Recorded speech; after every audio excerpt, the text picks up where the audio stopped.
Hii ni Mtoro TV.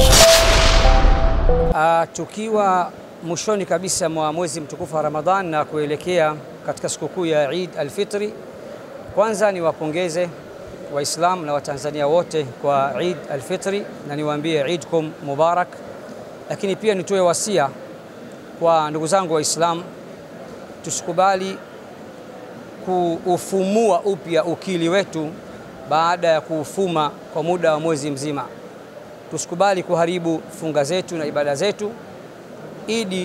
Ili kusherekea sio lazima ufanye madhambi, ufanye maasi na ufanye starehe ambazo hazikubaliki katika Uislamu. Mmoja wa wanawachuoni wa Kiislamu anasema, atakayepanga ndani ya nafsi yake ya kwamba atakuja kumuasi Mola siku ya Idi au baada ya Ramadhani, basi huyo funga yake itakuwa ni yenye kurejeshwa kwake na mlango wa toba kwake utakuwa ni wenye kufungwa.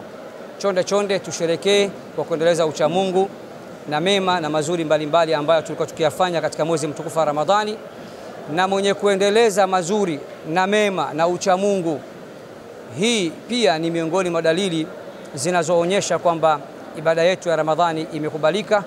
Ama yule atakayeamua kuvunja majungu na masufuria siku ya Idi, huyo itakuwa ni hasara kubwa kwake na atakuwa ameitia doa na dosari funga yake.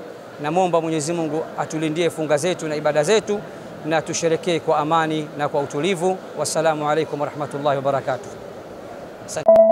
Hii ni Mtoro TV.